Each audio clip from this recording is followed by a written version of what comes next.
This conference anything you will now want to be throw recorded. in the mix?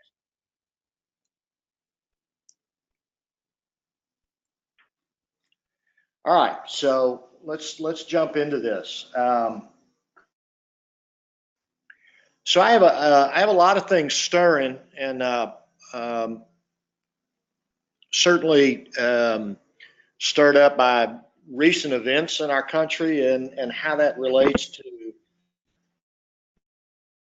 addiction. And you know what? Hold on again one second. There's some lawnmowers and stuff going on outside the building here, and it may be bleeding over. So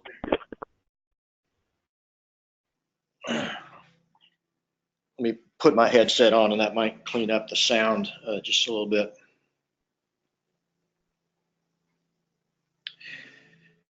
Uh,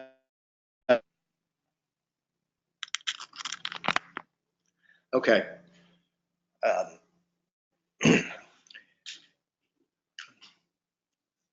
So I always am invited to, like a number of you have heard me talk about, stay grounded in some kind of some fundamental realities and fundamental truths. And those of you who have your screens up, I've got a little bit of a visual here. I was in New York yesterday uh, at the New York State Conference on Gambling Addiction. They had about, I think, 250 people there.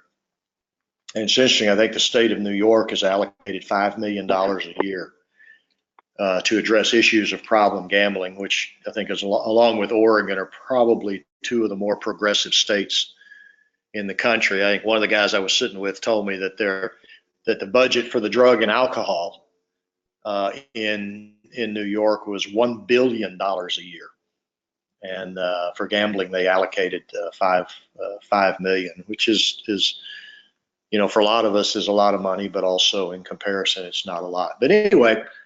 Um,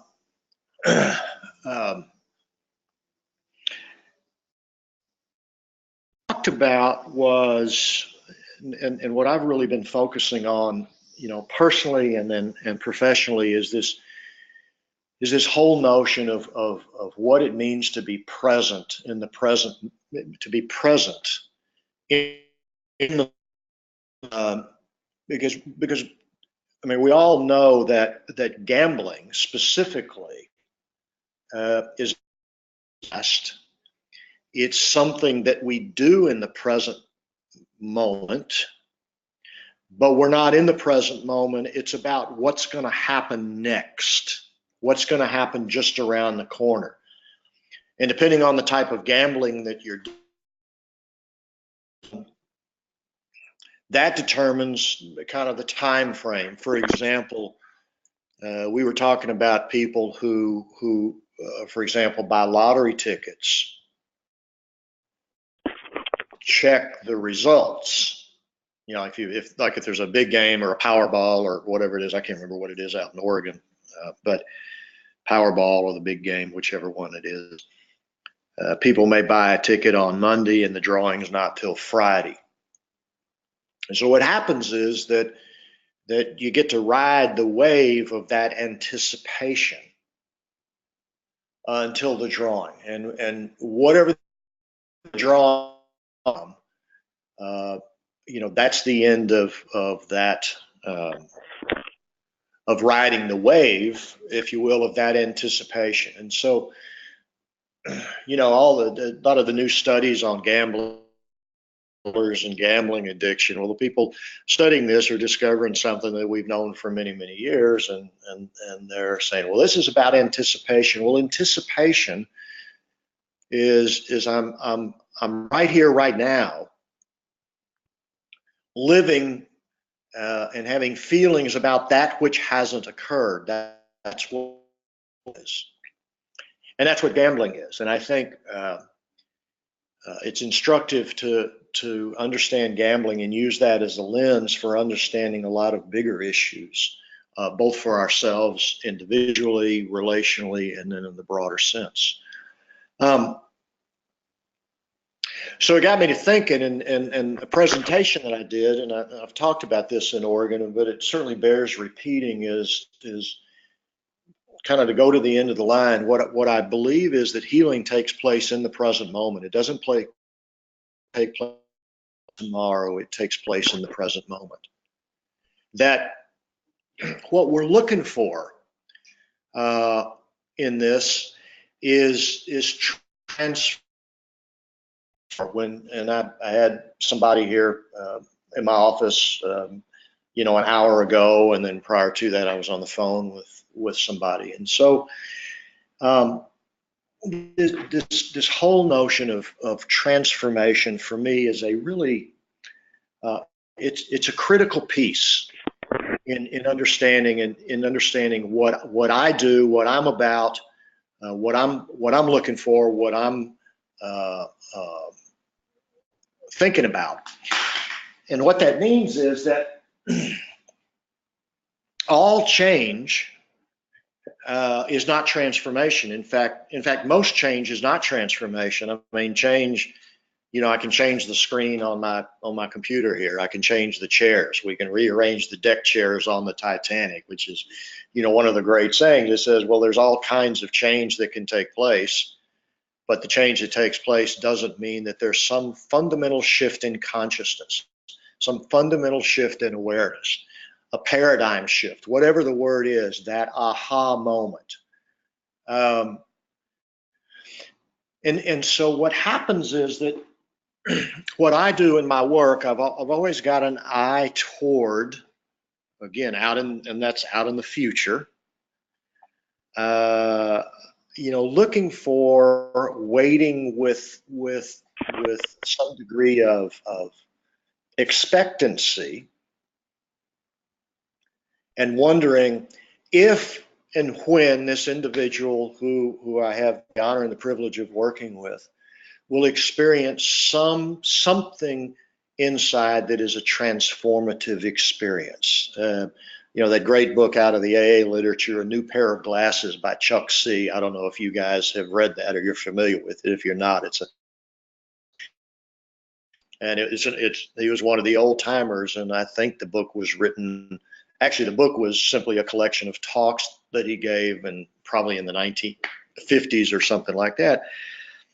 And I think he was, it's been a while since I've looked at it, but I think he was in manufacturing or sales. And what he did was he took the pro literally, and when the step talks about practicing these principles in all our affairs, the principles, the steps of the program, he took that seriously, and he said, well, I'm going to do this in business also, even though it doesn't seem to be indicated, because, if you want to be good in sales, then there's certain things that you got to emphasize, other things you got to de-emphasize. So what he did was he practiced his principle of rigorous honesty in all of his affairs, which included business.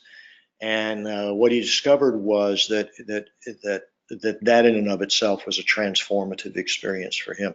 So a transformative experience is in 12-step program, the first step.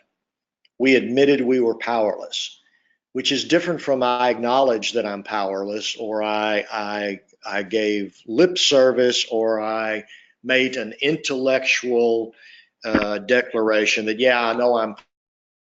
There's always a but. So when someone in the program, quote, does a first step, and that language is a misnomer, by the way, I believe. I don't believe anybody does a first step. I believe a first step is something that happens to us. It's something that is received. In fact, I think step 1, 2, and 3 are not steps. We use the term, or people use the term in the program, so I'm working step 1, 2, and 3.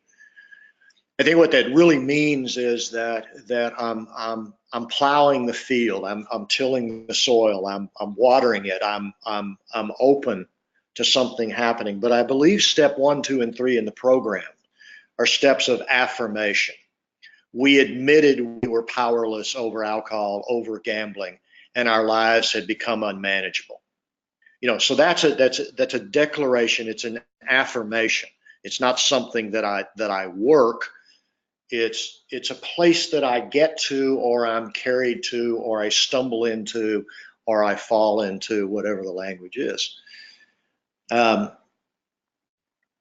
then step two became, willing to believe that a power greater than myself could restore me to sanity. In the AA language, in the GA language, it's to a normal way of thinking and living. Three, made a decision to turn our will and our lives over to the care of this power of our understanding. Those are all declarations. They're affirmations. And then step four is where you start doing the work. Made a searching and fearless moral inventory and a GA financial inventory. So the point is that we, in effect, we fall through our lives into our life, as it were. And so the whole notion of transformation, and by the way, that first step, if it is a first step, it is a transformative experience. It's a new way of seeing. It's a new way of experiencing ourself. It's a new way of seeing, hearing ourself and the world around us. So my friend Richard Rohr, who I think I've probably referred to, who's the brilliant Franciscan priest out of Albuquerque, New Mexico, who's written an extraordinary book. I mean, many extraordinary books, but one on the 12 steps that's one of my favorites, called, I think it's Breathing Underwater, or How Do We Breathe Underwater. If you don't have it, I would urge you to get it. Richard's last name is Rohr. What he says is to be present makes us available for transformation. You cannot transform yourself or anyone else. All you can do is create the space for transformation to happen. And I think that's what we're all doing in the midst of our work. The direction we're coming at it is what we're hoping for is that the people we work with will somehow, we got a language around that, they'll get it, or something will shift where that person who has been bound by the wreckage of their past, case of experiencing some degree of self and other forgiveness and freedom and liberation and whatever else comes with that. Or there's a moment where they stop beating the crap out of themselves. So again, I'm stating what I think we all know, but it's one of those things that I want to remind myself of. And that is that I'm a vessel, I'm an instrument, I'm a vehicle, and hopefully I get used as an agent of transformation. We talk about change. We're distinguishing, say all transformation involves change, but all change does not result in transformation. So I think you're with me on the language there. So that's for not only in my own life and waiting for and trusting that my life is always in the process of being transformed. If I have the eyes to see, the ears to hear, and the heart to receive. When we go back then to the beginning of staying grounded in and not straying too far from the reality of gambling and what gambling is that, to state the obvious, the outcome of the nature of a wager is that you either win or lose. And we've talked about many times that mindset of black or white, all or nothing, either or. But also it was so blatantly apparent to me anyway, and in watching all the hearings in Washington and that sort of thing, as if it wasn't obvious enough, is that it's not black or white, it's red or blue.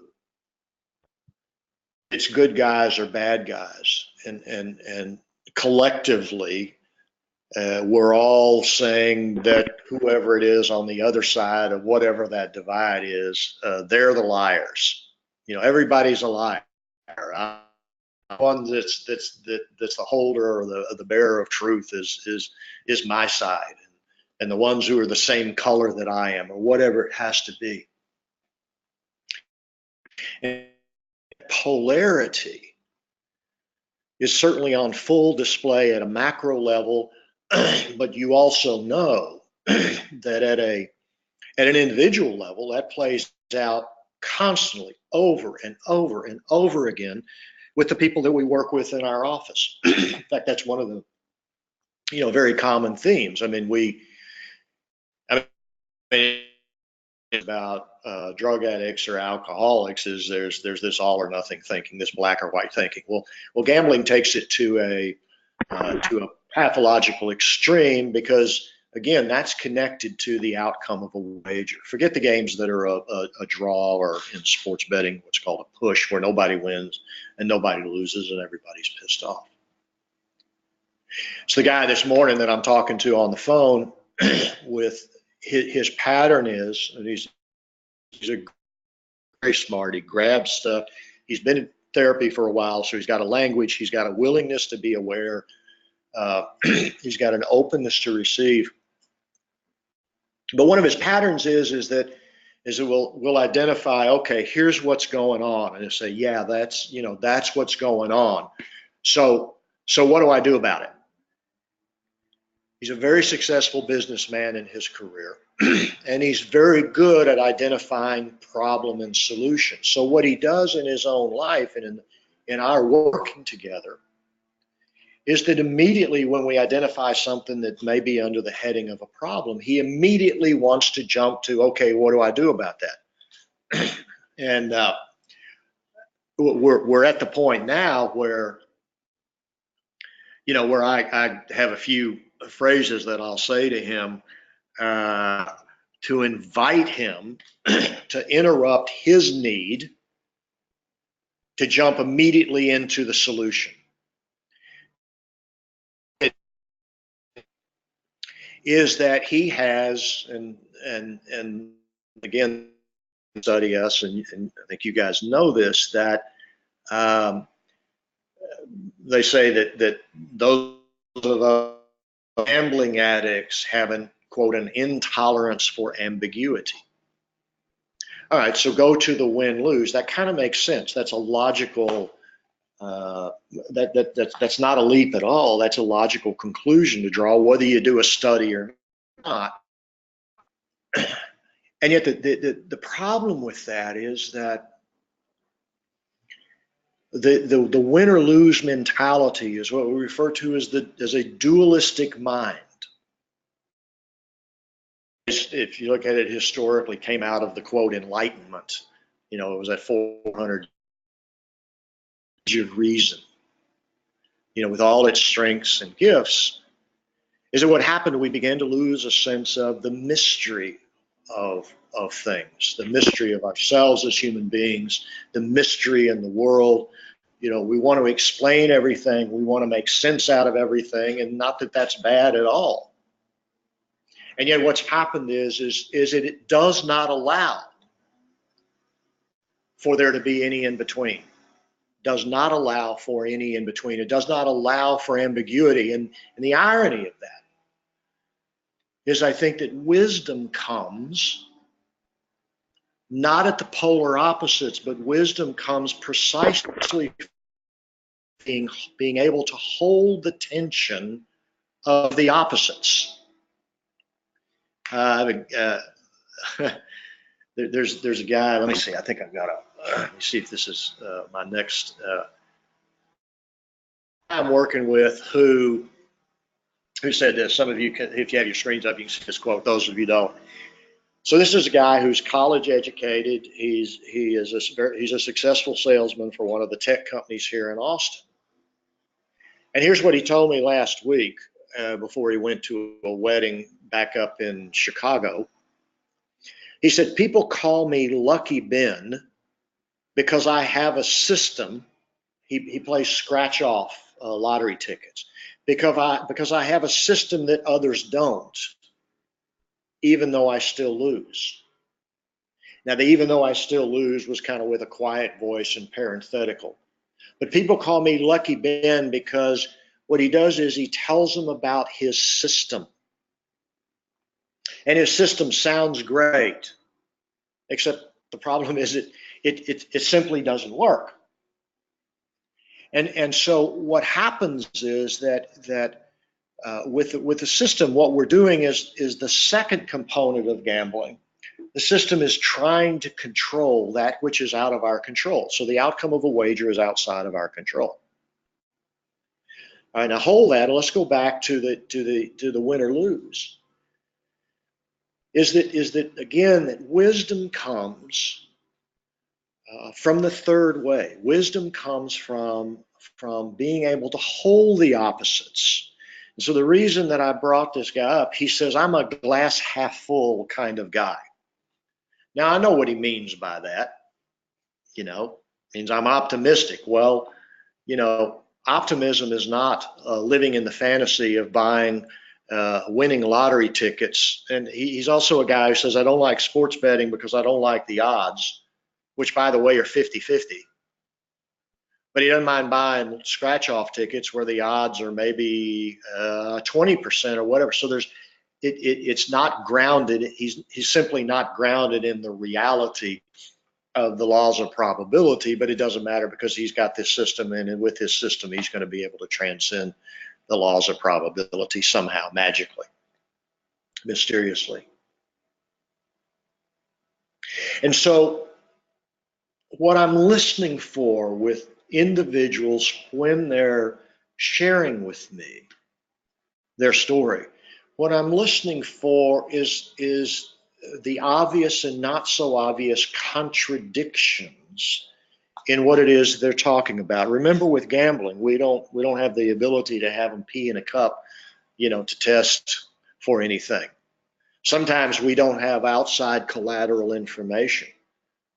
And I was struck with, again, one of the themes in the hearings, in the Supreme Court hearings, was people were looking for outside corroboration. That was one of the themes. And I'm not, without trying to take a position one way or another, I'm just talking about the themes that I heard emerge.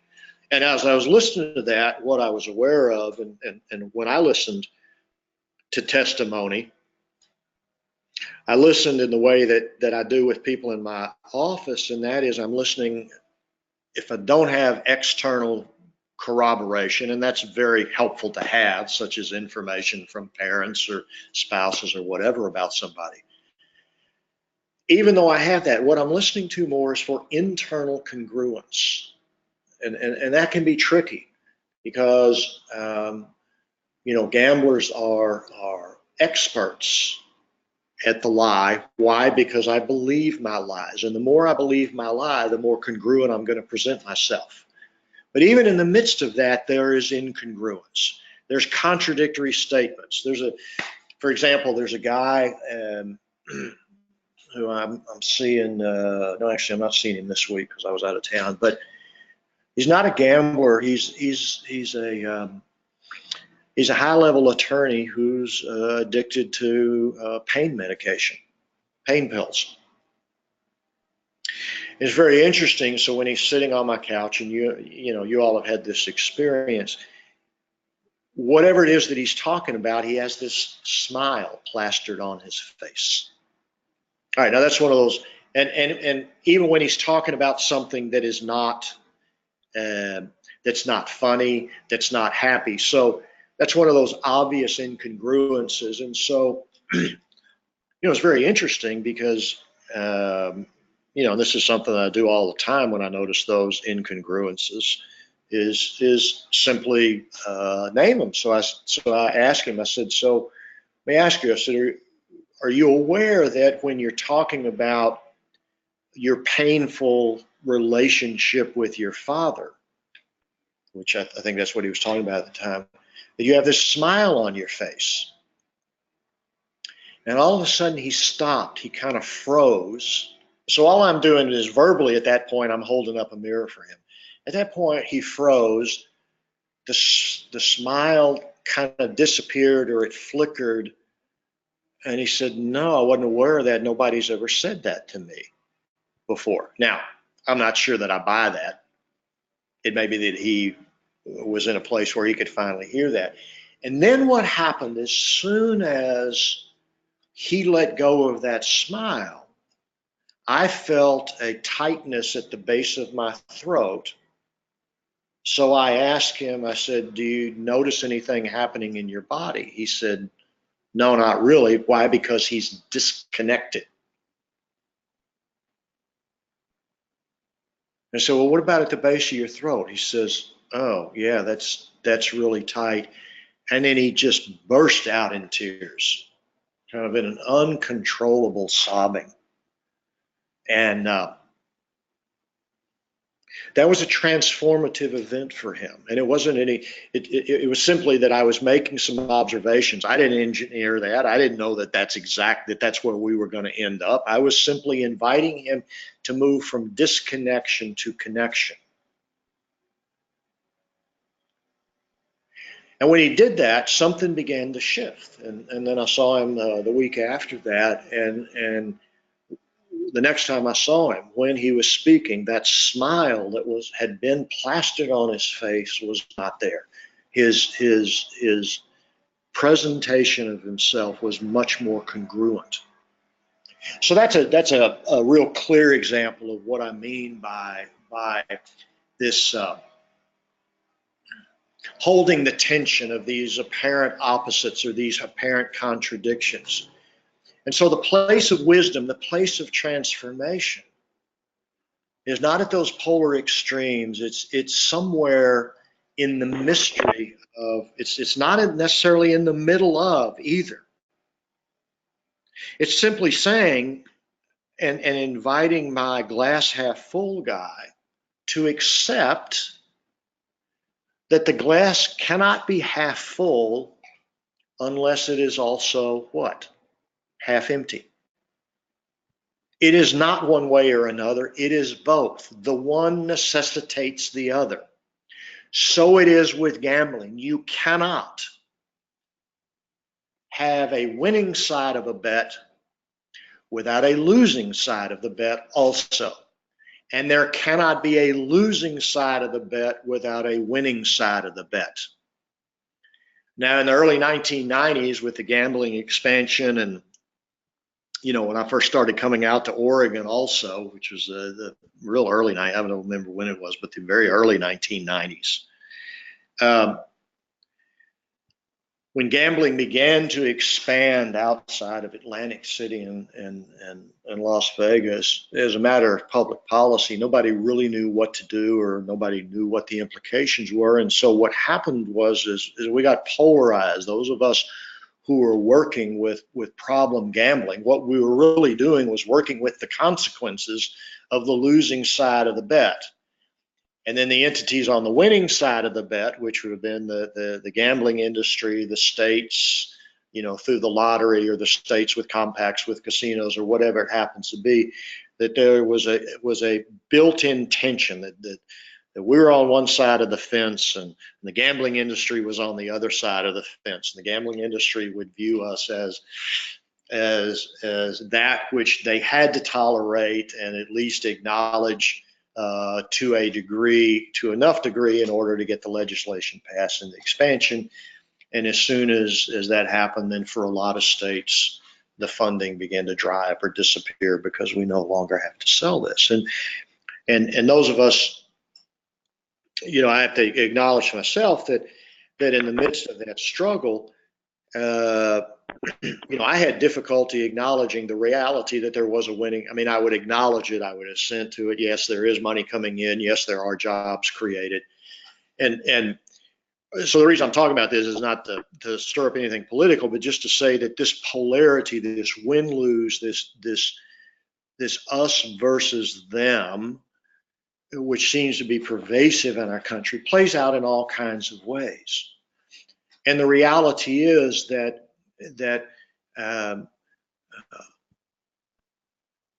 with wagering, there is a winning side to the bet, which is why in my office and in your office, when you have somebody sitting in front of you, I think it's necessary that you acknowledge to them the reality that they can leave your office and go out and place the next bet and win. And let me say that again, because if if what we're about is hopefully helping people who are coming in to see us either stop or control their gambling, whatever their thing is. If we take the side of solely of the losing side of the bet, then we're living in a degree of denial ourselves. So what we're invited to do as clinicians is hold the tension between the two realities, and that is that there is a winning side of the bet, and probably without exception, everybody, probably without exception, how's that for an interesting phrase, is that everybody coming into your office has had the experience of winning at gambling. I hear some people every now and then say, I always lose. Well, when you slow them down and get into it, well, that's not true. We win along the way. And so we have to factor in the reality of the winning side of the bet. And so it's necessary for us as clinicians to acknowledge that there is a winning side of the bet. However, to also go on that that's not the whole story. It's yes, you can leave my office. Yes, you can walk out the door. Yes, you can place a bet in whatever form of gambling is your thing. And yes, you can win. Now, is that the end of the story? Well, no, and then you invite them to finish the story. So again, what we're doing is we're holding the apparent contradiction, these polarities, we're holding them together, and then out of the holding of the tension of the opposites, something else begins to happen. The dialectics is there's thesis, antithesis, and then synthesis in argument. You present both sides of the argument, and then there's a synthesis. Well, that process goes on. When the Supreme Court or any court is deciding an issue, what's this side saying? What's the other side saying? And do we either end up siding with one side or another? Is there something in between? All right. So that win, lose, all or nothing, black or white polarity is pervasive in our society and in our thinking, and it is pervasive in the mind of the people that you're working with. And so when my guy I talked to this morning immediately wants to jump to a solution, I said, well, hold on, not so fast. What I invite you to do is just kind of stay with your understanding of the problem. And the better job we do at understanding the problem, the easier it becomes to arrive at a solution. In fact, oftentimes in relationships, sometimes there are apparently unresolvable problems, but that giving a name to the problem in many ways is the solution. Now, the outcome that is outside of our control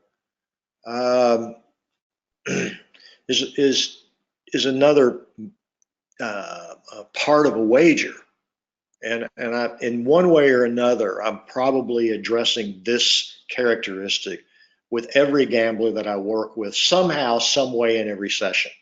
And in fact, this guy this morning, we were talking about this. He came in 2 weeks ago. I mean, he was really down about his job. He came in 2 weeks ago. He'd gotten a raise, and he was feeling really good. And the response, well, that's great. How come they gave you a raise? He said, well, they must think I'm doing a good job.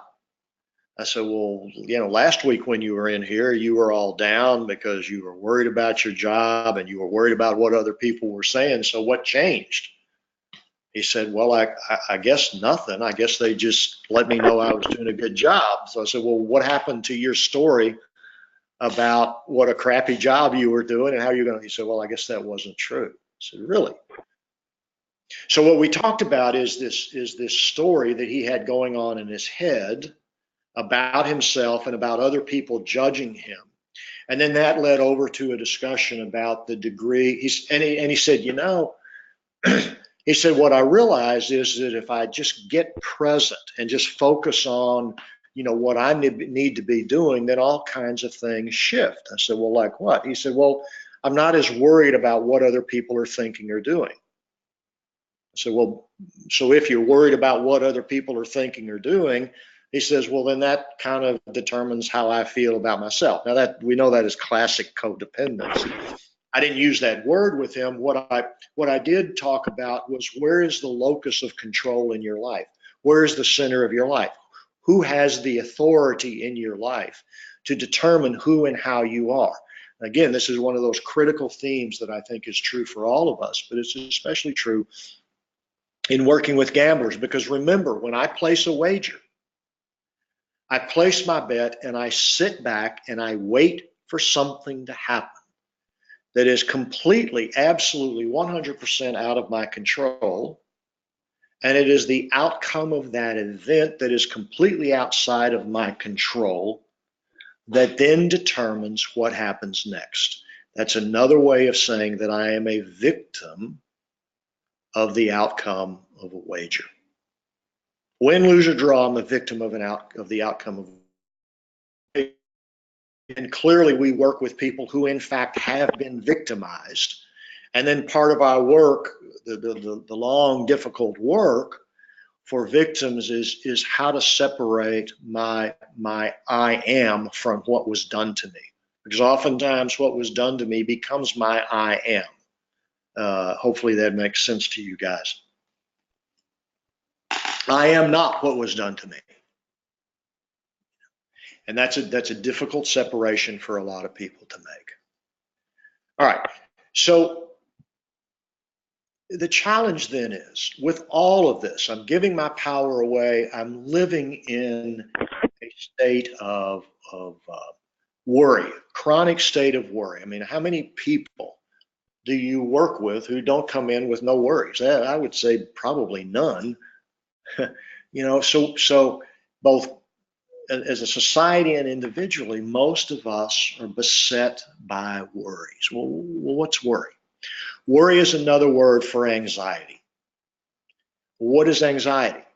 The Gambler, in page 11 of the combo book, talks about all the good things in life that are just around the corner after the big win is finally made. The anticipation of winning, or the anticipation of getting to the casino, or the anticipation of getting money in order to gamble with, produces the rush of dopamine, which is the brain's pleasure center, just in simple terms. And so I'm riding the wave of anticipation. That's exactly the same journey as riding the wave of dread about the great loss or the great disaster that hasn't yet occurred. Been a great many crises in my life, many of which never even occurred. We're constantly living with the what if, or the oh my God. The whole securities markets, where I did my gambling in the 1980s, it's an interesting term, securities, is 100%, in other words, most all of you, if you have any money at all, you are in the securities markets. Even if you have a money market at the bank, that is in the securities markets.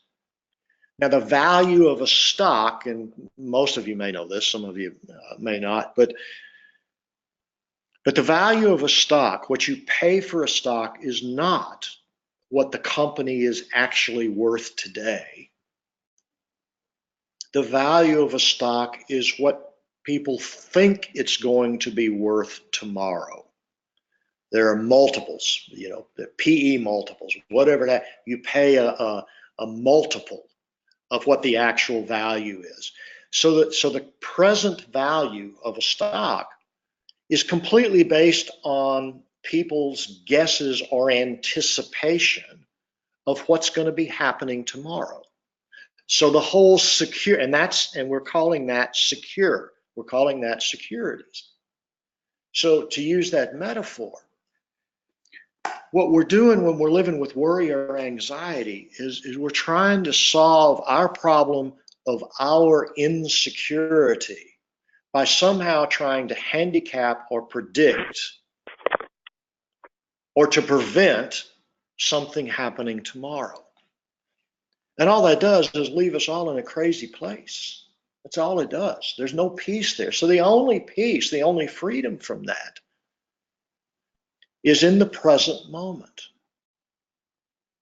It's the only place we have any freedom for that. And by the way, the present moment is the only time, the only place where everything is happening. So in my slide here, those of you who can't see it, and this part of this language comes from Eckhart Tolle's work and his great book, Practicing the Power of Now, which I would urge all of you to have a copy of and immerse yourself in. If gambling is about living out in the future, then doesn't that kind of gambling and therefore gambling problems, is that I'm always out where I'm not. Then the solution is, how do I come back into the present? So this gambler sitting on my couch says, I felt really, peaceful. I was happy when he consciously told himself, I just need to bring myself back into the present and do what's right in front of me to do. At that point, when he's saying that, then I'm thinking, okay, along those lines, my work is done. And so the present moment, chronological time, there's past, present, or future. There's clock time. And the clock's always ticking. It's moving forward. But what we're invited to be is to be fully present where we are. Now, as a clinician, that there's times where you're sitting with someone and you're not fully present where you are. Your mind's wandering, you're someplace else, or you're thinking about what you got to do. Or there's times where you're with somebody when you're thinking, man, I can't wait till this session's over. Or you're trying hard to keep your eyes open, whatever it happens to be. We all know that experience. We also know the experience of being really dialed in with someone, with where they are in the present. And there's magic that happens in there. There's mystery that happens there. So we're all invited back into the present moment. And what happens is when we're not in the present moment, there's an unfulfillment, there's an emptiness. And what gamblers talk about, more often than not, if you're in a Gamblers Anonymous meeting, you will hear gamblers declare, I've got a guy with a leaf blower right outside my door here, so I don't know how much of that is coming through. What you'll hear gamblers say more than anything almost is they'll talk about boredom. All right, so let me hold on to that for a second and give you a definition of worry, which is to be occupied or preoccupied in reality, in the now. I'm currently preoccupied. I'm filling my time and my space with my occupations and preoccupations long before I'm there. Now ask yourself, how much in your sessions with people are they talking about past, present, or future? Just kind of put that and notice that as you're working with folks. And this isn't pretending like I don't have a past, because clearly we carry our past with us into the present, and that informs how we experience ourselves in the world. So what we want to do is, quote, clean up the wreckage of the past. Well, we clean up the wreckage of the past in the present moment. We stay out of the future because we say, why worry about tomorrow? Today has troubles enough of its own. So when we're occupied and preoccupied, this is what we refer to as worry or anxiety. And it's a mind filled with ifs. What if? What if this? What if that?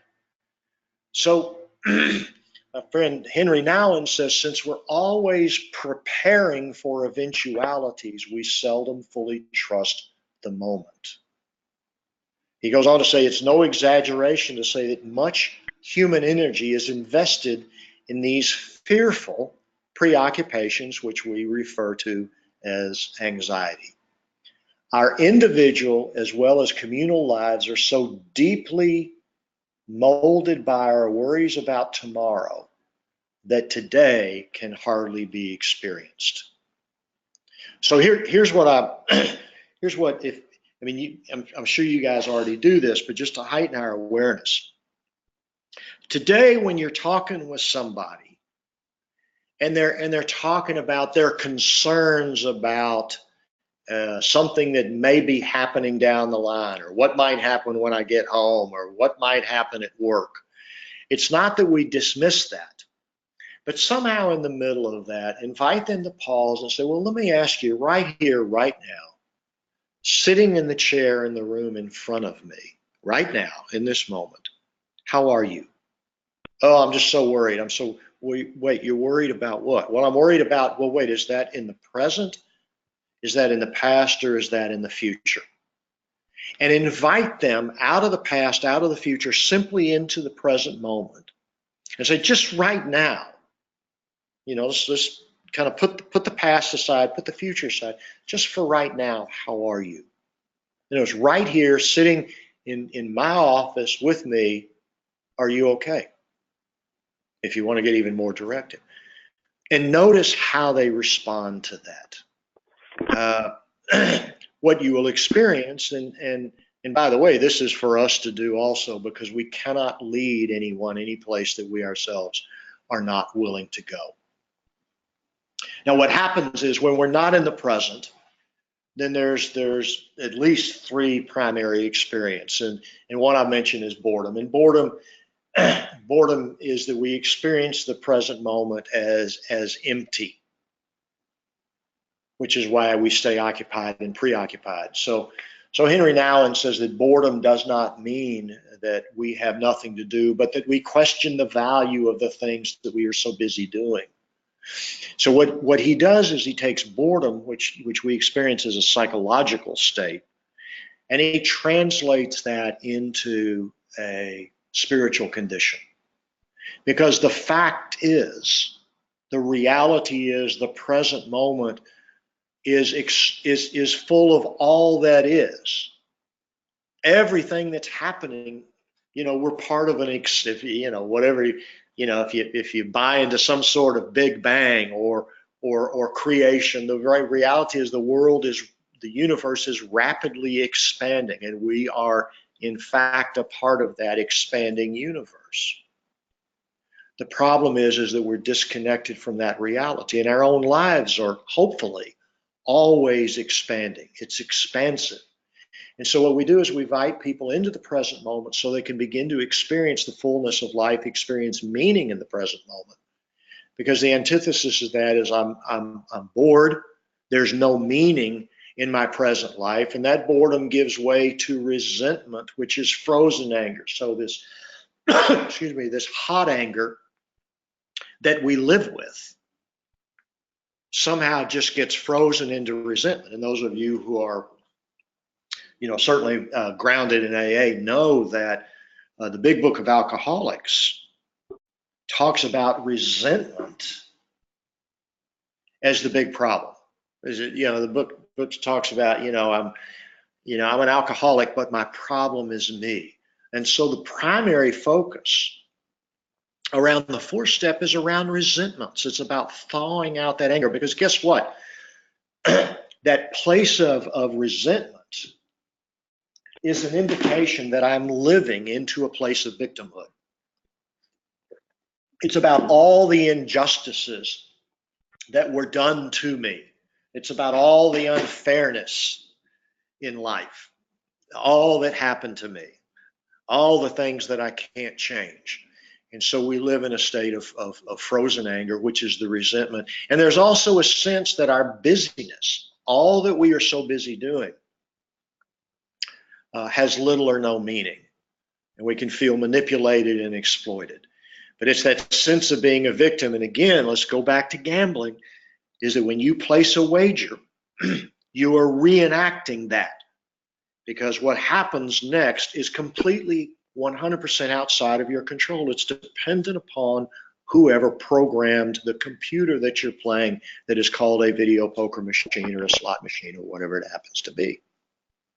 Then that resentment finally rolls over into depression. There is an epidemic of depression in this country. Last week I was at a funeral here in Austin, and I was visiting with a guy who was a former Presbyterian minister, and I think he'd been a therapist for a while, but now he's retired. And somehow we got to talking about the rash of, or the prevalence of depression, the rash of suicides among prominent, well-known people. And he was just kind of talking about, what was going on. So what happens with depression? And I've been hospitalized on more than one occasion for for clinical depression, so I know what that's like. And so what happens in depression is that we have a belief that our presence or our existence makes little difference. And then it can even roll over, and this I think is where it moves over into the suicidality, that our absence might even be preferred, that there's an overwhelming sense of guilt and shame. So all of these, boredom, resentment, depression, every addict that you are working with, all of that are symptoms of disconnection. And so the remedy, the antidote, if you will, for disconnection, it seems to me, is connection. Where do we find connection? In all different ways. We find connection in the present moment. We find connection in the office when we're visiting with each other. That our office, your space, where you are right now, if you're in your office, is sacred space. It's a place that is hopefully is a safe place and a place of healing, which also means it's dependent upon you and me to identify where am I in terms of my own sense of connected to myself, to others, to the greater universe, to the world. Where am I in the sense of my connectedness? All right, so let me pause for a second and ask you if you all have any thought. I've thrown a lot of stuff at you, but all this is in front of mind awareness for me. So let me pause, see if anybody has any reflections in response. Or are you all overwhelmed? Anybody?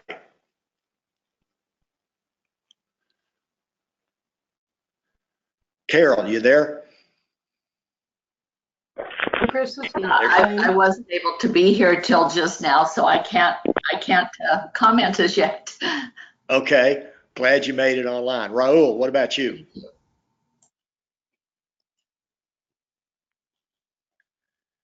Mary Lane? Yeah, Chris, thanks. I really like what you're talking about, staying in the moment, because how people do get so far out into the future and get into those what ifs that they just get all tangled up in that. So yeah. I appreciate that. Yeah. And ourselves staying present. Yeah, and that's a challenge, isn't it? Yes, it is. Yeah. Yeah, I was had to kind of laugh at myself. I was at the National Council on Problem Gambling conference in where were we? We were in Cleveland this year in July, and I just talked to the folks in New York, and I said, "Well, what do you want to talk about?" I said, "Well, I want to talk about this whole notion of being present, and what does that mean?"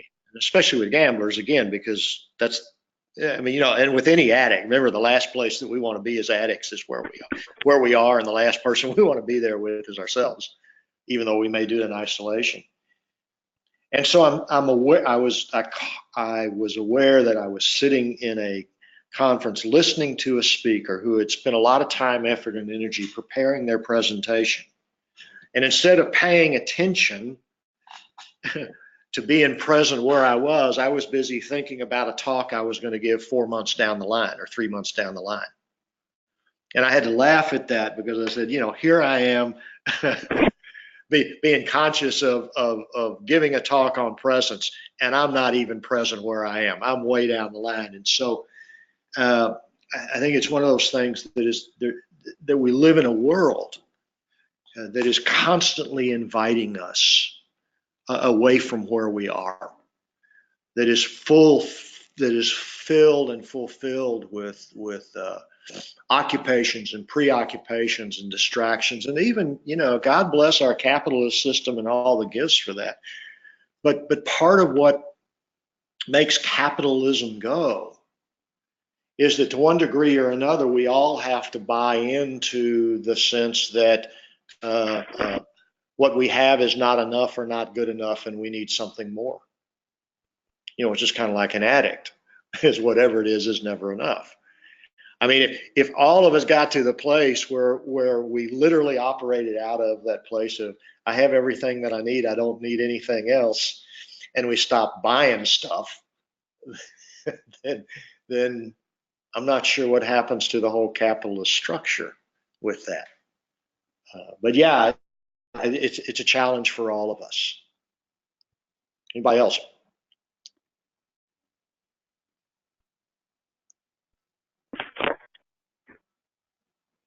So here's what I believe and both know to be true is that all spiritual disciplines, I don't care what the tradition, whether it's the Sufis of Islam, the mystics in Judaism, Buddhism, the Christian mystics, all point in the same direction. And that is in the service of getting rid of illusions so that we can be present. And our illusions may be the dream world of the gambler. What we're invited to do is to live into, to embrace and to live into the what is of our life. And I think that's certainly a foundation of what we do as clinicians. And by the way, when anybody's in a treatment program, and as part of the treatment program, they're invited to do a written first step, an autobiography, a how it was, whatever the words are that we use to describe that process. What we're asking them to do is tell, first of all, themselves, but then to share that with us, what their story is about themselves as they remember it.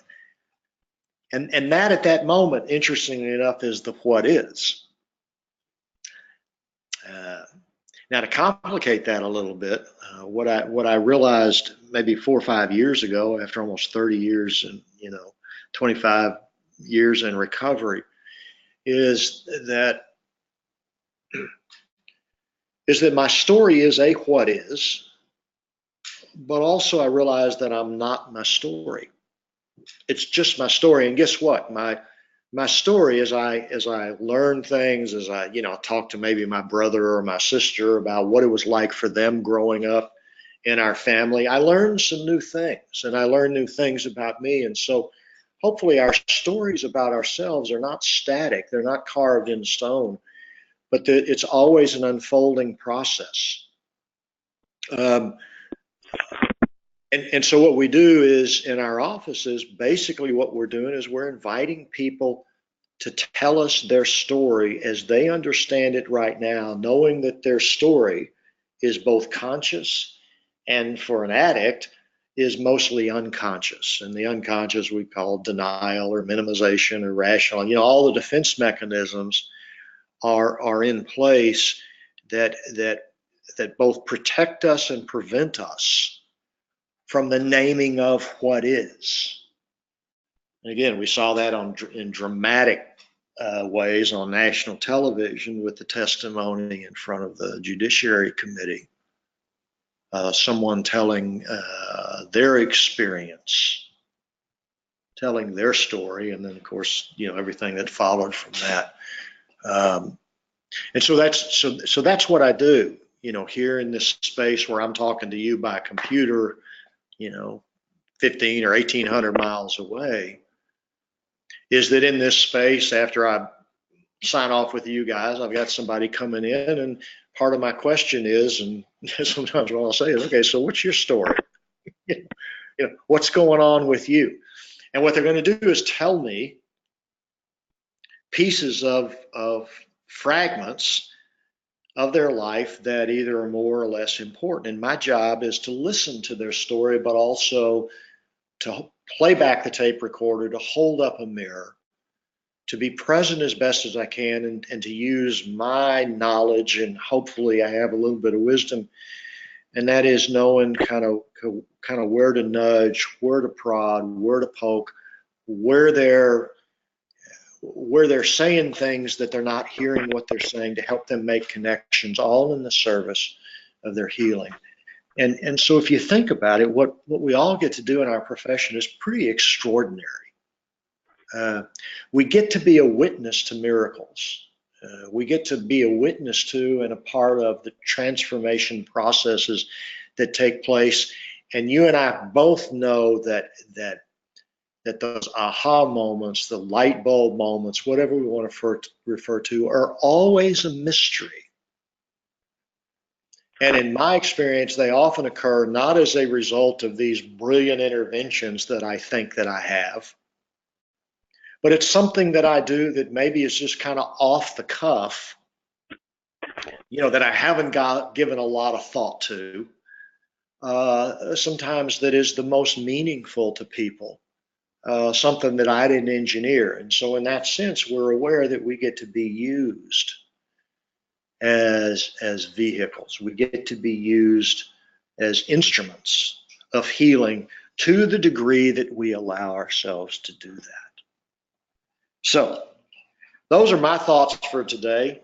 Anybody have any reflections on that before we sign off for the day and move on? That's a lot to chew on, I think. Everybody okay? All right, guys, I will see you or hear you or talk with you next month. Have a great month, and peace be to all of you.